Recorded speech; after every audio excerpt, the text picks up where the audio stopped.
Imagine a perfectly still pond, its surface like glass reflecting the world above.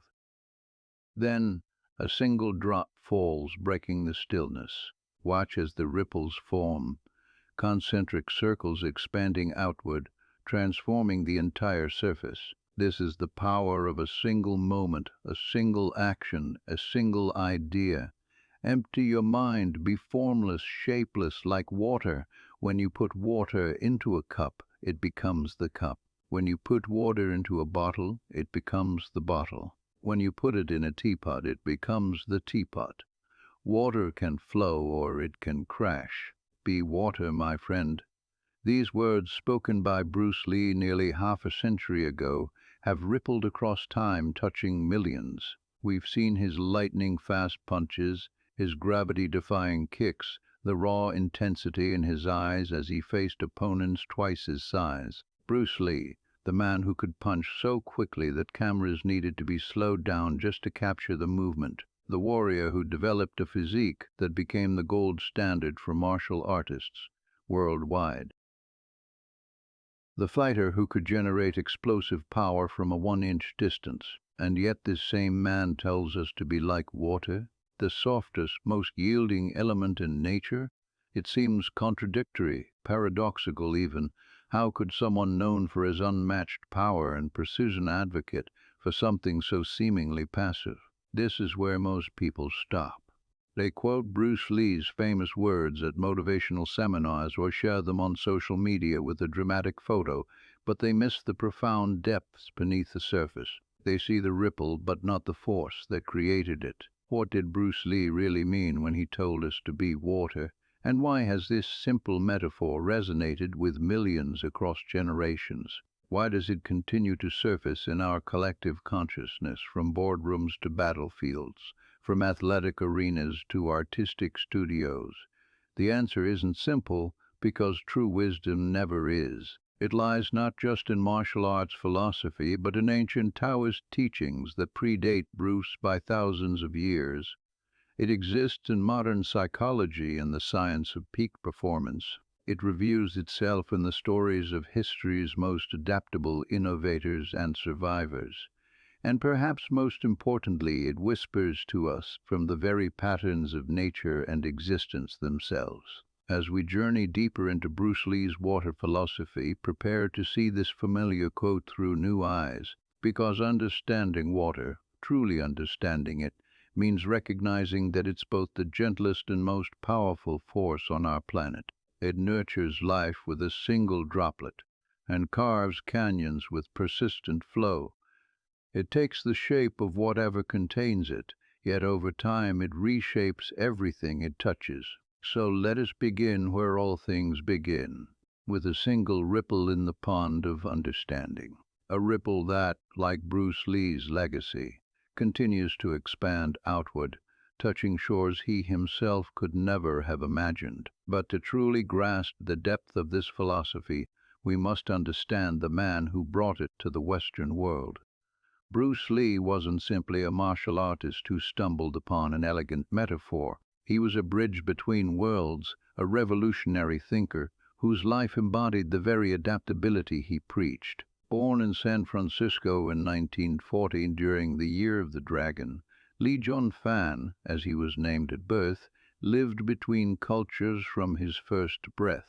Though born on American soil, he was raised in the crowded streets of Hong Kong, where privilege and poverty existed side by side. As the son of a Cantonese opera star, young Bruce was introduced to performance and disciplined practice early, appearing in over 20 Hong Kong films before he turned 18. But it was his training in Wing Chun Kung Fu under the legendary Ip Man that would set the foundation for his martial journey. Here was a young man who absorbed traditional teachings with respect, yet couldn't help but question their limitations. Even then, water was beginning to flow through rigid structures, finding the cracks. At 18, Bruce returned to America, his legal birthright, with just $100 in his pocket. Working as a dishwasher and teaching martial arts to support himself, he enrolled at the University of Washington to study philosophy. This wasn't the path of a man solely focused on fighting prowess. Bruce was searching for something deeper, the principles that underlie not just combat but life itself. It was here that Eastern and Western philosophies collided in his mind. He studied the pragmatism of John Dewey alongside the metaphysics of ancient China. He read Krishnamurti and Jiddu alongside Western boxing manuals. Like water moving between different vessels, Bruce's mind flowed between seemingly contradictory traditions, taking the shape of each while being limited by none. This fusion became more than theoretical when Bruce began facing resistance from traditional martial arts circles. When he dared to teach Kung Fu to non-Chinese students, he received a challenge: stop teaching outsiders or prove his right to do so in combat. Bruce's victory in that arranged fight was swift, but it left him troubled. Why were martial arts, meant to develop human potential, trapped in rigid cultural and racial boundaries? This questioning led to the birth of Jeet Kune Do, not a new style, but an anti-style, using no way as way, having no limitation as limitation. Bruce rejected the very idea of systems and instead embraced principles. He famously told his students to absorb what is useful, discard what is useless, and add what is specifically your own. Do you see the water metaphor taking shape in his life choices? Water doesn't argue with rock about which is superior. It simply finds another path. When faced with the closed doors of traditional martial arts schools, Bruce didn't spend his energy battling the establishment. He flowed around it, creating something new. The 1960s and early 70s provided the perfect cultural backdrop for this philosophy. Rigid social structures were being challenged everywhere: civil rights movements, anti-war protests, counterculture revolutions. The world was questioning old forms and seeking new expressions. Bruce's rejection of martial arts dogma resonated with a generation questioning all forms of dogma. Yet Bruce himself faced barriers that tested his philosophy. Hollywood wasn't ready for an Asian leading man.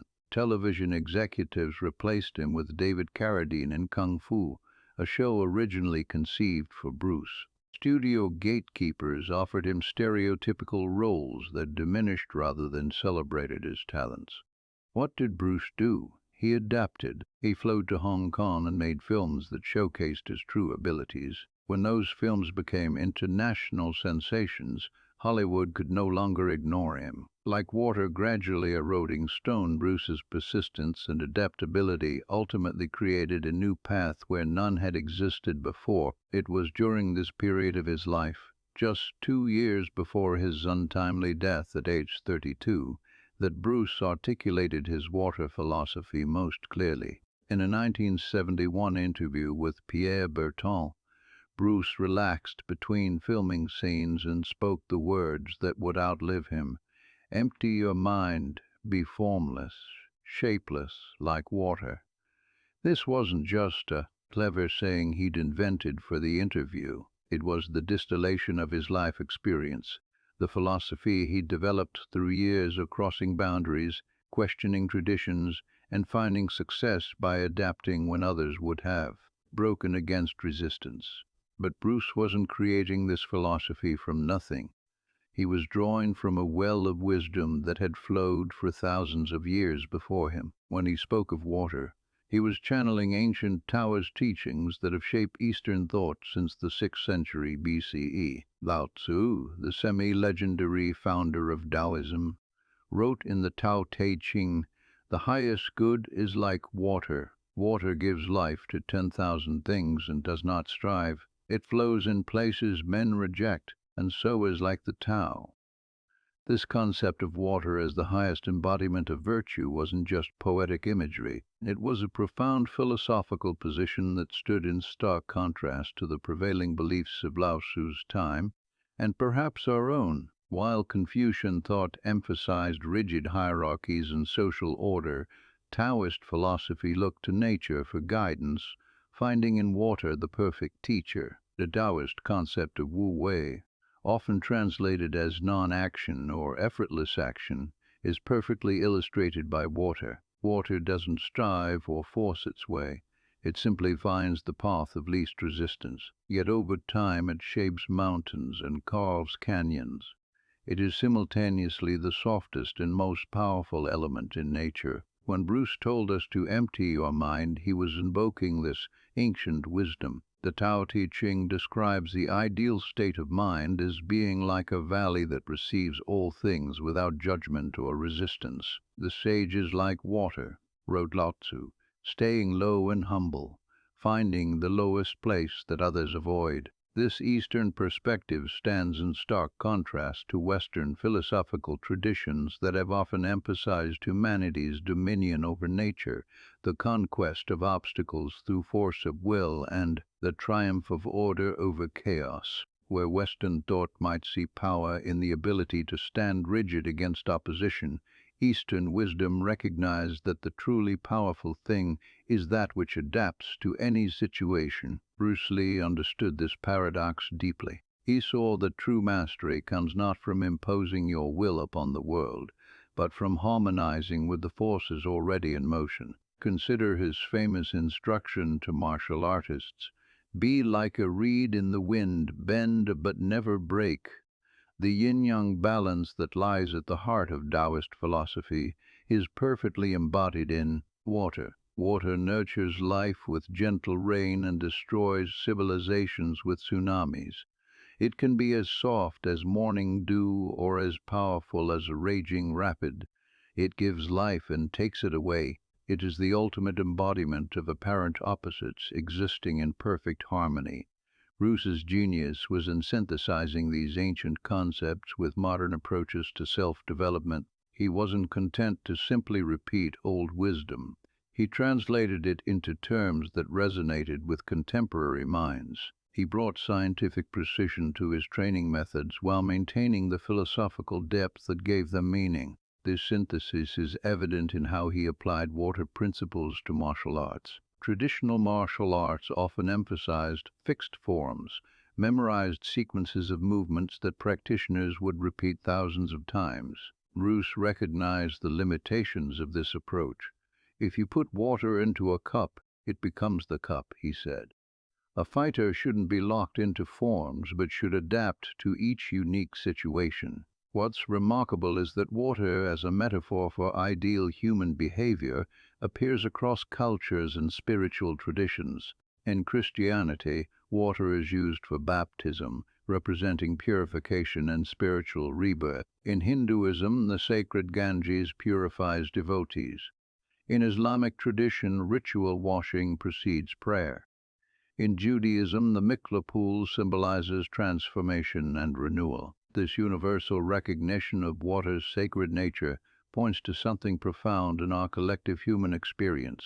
Across time and cultures, we have recognized that water, in its perfect balance of yielding and powerful, formless yet formative, represents something essential about the nature of existence itself. Bruce Lee didn't invent the water metaphor, but he distilled it for a modern audience. He extracted its essence and presented it in terms that resonated with a generation seeking new ways of relating to the world. His charisma and genuine embodiment of these principles gave them new life and relevance in a rapidly changing world. And just as water flows downhill, finding its way around obstacles rather than trying to move them directly, these ancient teachings found their way into mainstream consciousness through Bruce's life and words. They seeped into the cracks of Western thought, softening rigid boundaries and creating space for new understanding. Now let's dive deeper into the quote itself, examining each phrase to uncover the layers of meaning Bruce Lee compressed into these seemingly simple words. Empty your mind.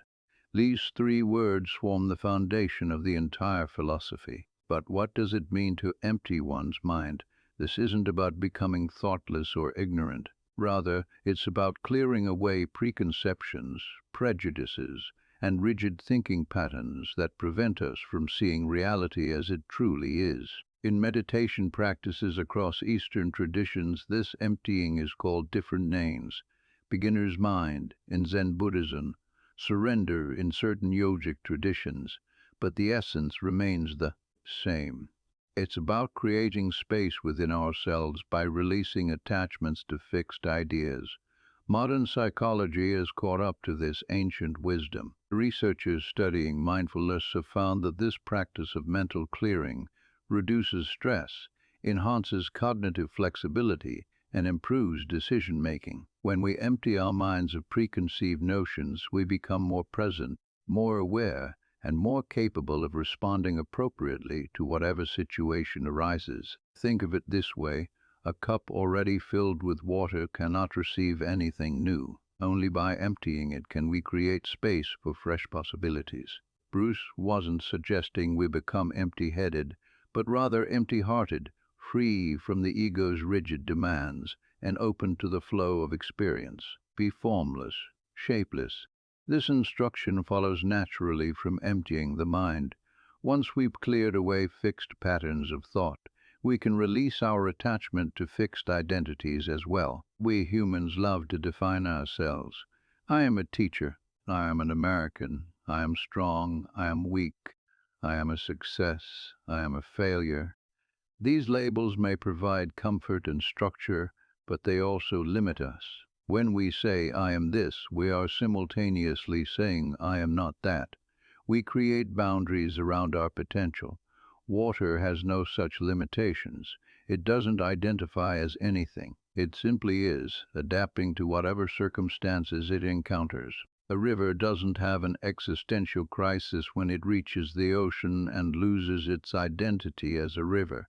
It simply becomes part of something larger. Psychological research on resilience supports this aspect of Bruce's philosophy. Studies show that people who maintain flexible self-concepts, who can adapt their sense of identity to changing circumstances, tend to recover more quickly from setbacks and show greater psychological well-being overall. Those who cling rigidly to fixed identities often struggle when life inevitably challenges those identities. When you put water into a cup, it becomes the cup. Here Bruce moves from the philosophical to the practical. This isn't just about mental states. It's about strategic adaptability in the real world. Consider how water interacts with its environment. It doesn't fight against the shape of its container. It doesn't try to maintain some essential water shape. It simply fills whatever space is available to it, taking the most efficient path. In martial arts, this principle translates to adapting to your opponent rather than forcing them to adapt to you. Instead of imposing a predetermined technique regardless of circumstances, you respond to what's actually happening in the moment, but this wisdom extends far beyond combat. In business, companies that adapt to changing markets survive while rigid ones fail. In relationships, partners who can adjust to each other's evolving needs create lasting bonds. In careers, professionals who can transfer their skills to new contexts thrive in changing economies. Water can flow or it can crash. This duality reveals perhaps the most profound aspect of Bruce's water metaphor. Water isn't just passive and yielding. It contains tremendous power when channeled appropriately. A gentle stream can nourish life, while a tsunami can destroy cities. The difference isn't in the water itself, but in how its energy is expressed. Water doesn't choose to be peaceful water or violent water based on some moral code. It simply responds to the conditions it encounters, expressing the appropriate level of force for each situation. This balance between yielding and assertive force is central to effective action in any domain. Knowing when to flow around an obstacle and when to crash through it. This discernment separates masters from novices. The science of water supports this metaphor beautifully. Water's unique molecular structure gives it properties unlike any other substance on Earth. It can exist in 3 states: solid, liquid, and gas. It can absorb enormous amounts of heat with minimal temperature change. It has remarkable surface tension that allows insects to walk on it, yet it can also erode solid rock given enough time. Water's paradoxical nature, being both incredibly soft and incredibly powerful, makes it the perfect symbol for Bruce's philosophy of balanced action. The strongest person isn't the one who can always stand firm, nor the one who always yields, but the one who knows which response each moment calls for. Psychological research on adaptability reinforces this wisdom. Studies show that psychological flexibility, the ability to adapt one's behavior to changing circumstances while maintaining alignment with one's values, is a stronger predictor of mental health and life satisfaction than many other psychological traits. People with high adaptability don't just survive change, they thrive in it. They experience lower rates of anxiety and depression when facing life transitions. They recover more quickly from setbacks. They find opportunities where others see only obstacles. This isn't about lacking conviction or going with the flow in a passive sense. Water always moves according to consistent principles: gravity, pressure, temperature. It doesn't randomly change its nature. Similarly, adaptable people maintain their core values while adjusting their strategies for expressing those values. Bruce Lee embodied this balance perfectly. He had unshakable principles about human dignity, artistic expression, and personal growth, yet his methods for expressing those principles evolved constantly as he encountered new information and situations. The water metaphor contains one final lesson that's easy to miss.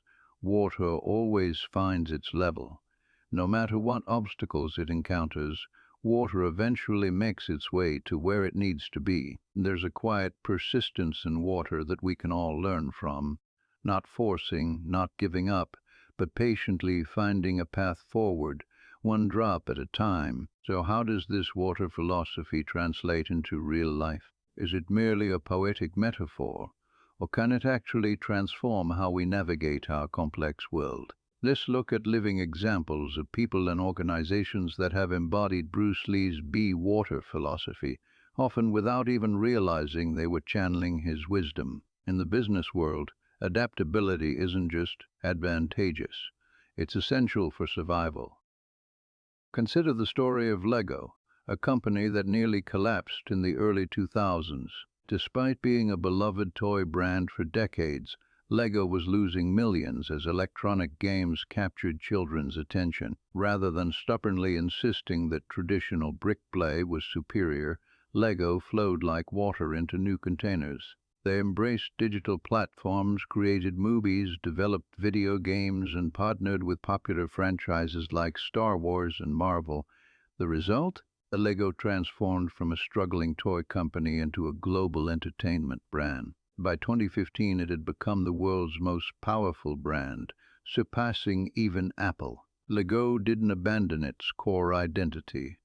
The brick remained central to everything they do, but they adapted how that identity is expressed in a changing world. Or consider Starbucks, which began as a retailer of coffee beans and equipment. When Howard Schultz joined the company, he envisioned something different: a third place between home and work where people could gather. Later, as consumer habits shifted toward mobile ordering and drive-through service, Starbucks again adapted, developing one of the most successful mobile payment and loyalty apps in the retail world. Like Waters, Starbucks has continuously reshaped itself while maintaining its essential nature. But perhaps the most striking examples of the water philosophy come from individuals who have faced seemingly insurmountable obstacles.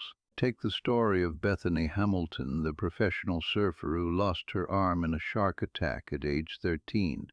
Many would have expected her to abandon her surfing dreams after such a devastating injury. Instead, Hamilton adapted. She modified her technique, strengthened her remaining arm, and learned to use her core in new ways. Just 26 days after the attack, she was back on her surfboard. Within 2 years, she was winning competitions against able-bodied surfers. Today, she's recognized as one of the most influential surfers of all time. Hamilton didn't fight against her new reality or cling to how things should be. Like water, she found a new path forward, flowing around the obstacle rather than breaking against it. Or consider the transformation of Robert Downey Jr.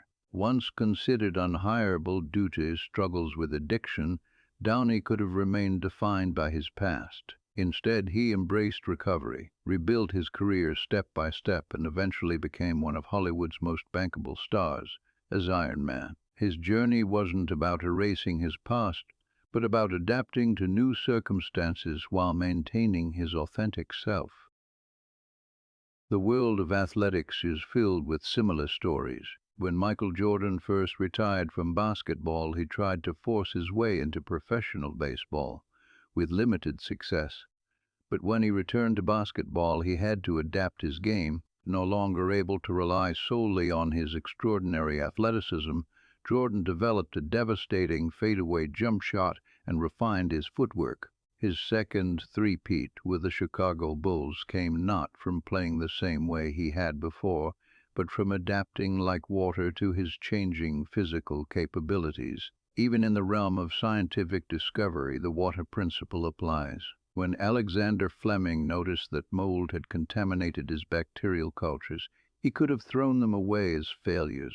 Instead, he observed how the mold was killing the bacteria, a discovery that led to penicillin and saved millions of lives. Fleming's adaptable mindset allowed him to see opportunities where others would have seen only mistake. What's striking about these examples is that they reveal a counterintuitive truth.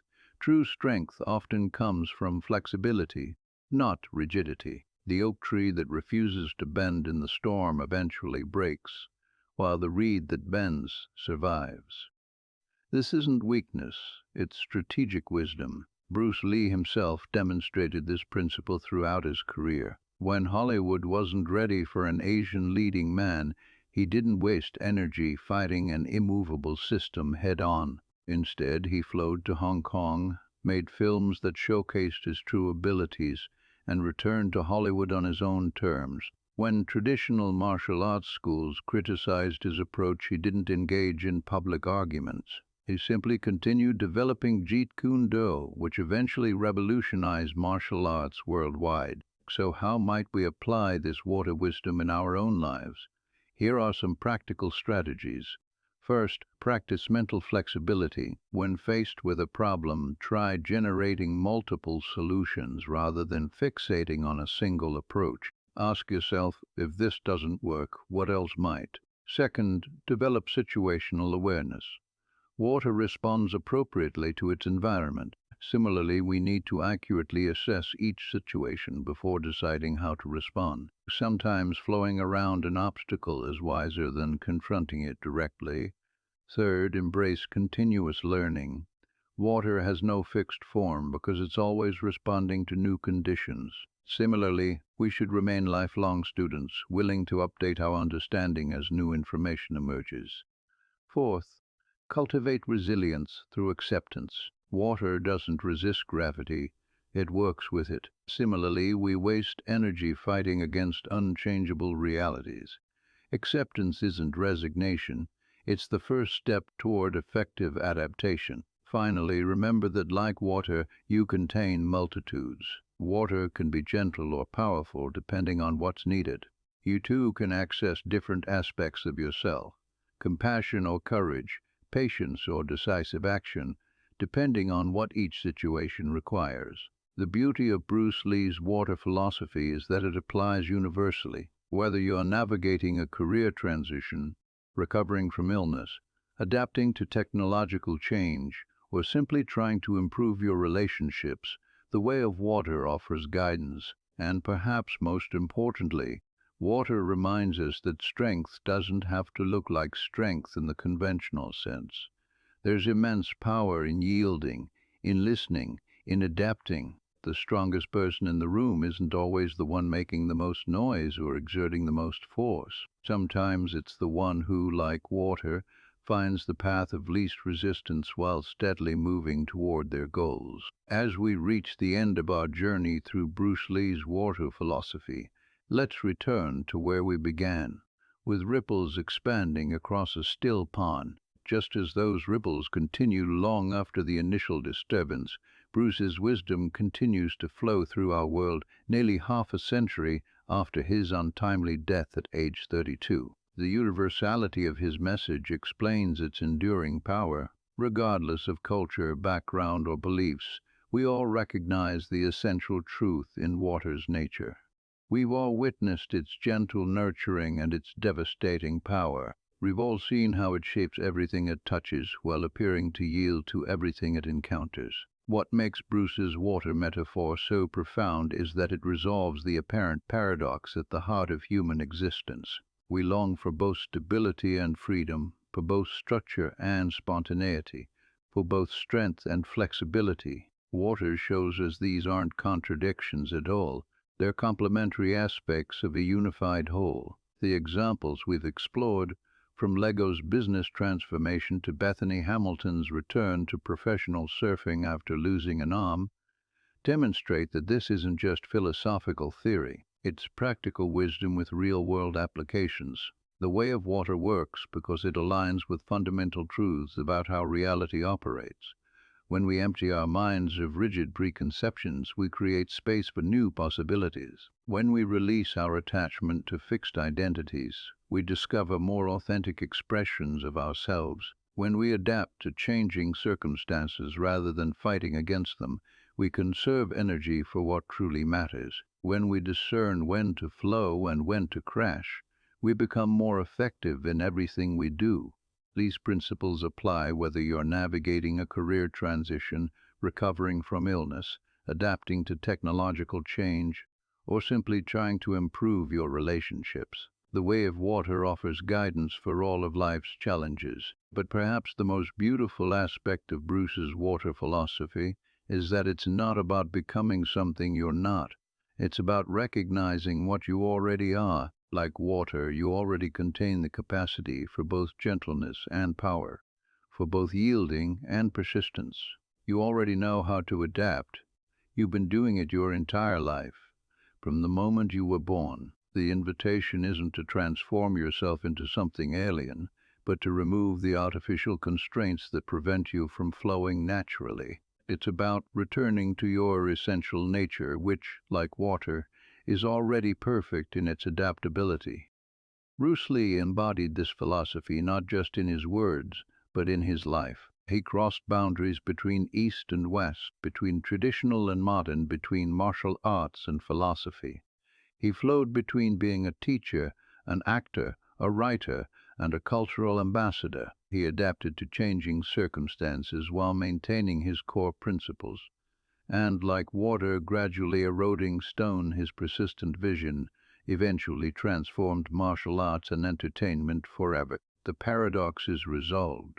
Bruce's explosive power came precisely from his ability to be fluid and adaptable. His strength wasn't despite his flexibility, it was because of it. And this same integrated strength is available to all of us when we embrace the way of water. So as we conclude, consider this invitation. How might your life transform if you embraced the way of water more fully? What rigid patterns of thought might you release? What fixed identities might you let go of? What obstacles might you flow around rather than struggle against? What new forms might you take while remaining true to your essential nature? Perhaps the deepest wisdom isn't found in rigidly holding to a single truth, but in flowing like water between many truths, adapting to each moment as it comes.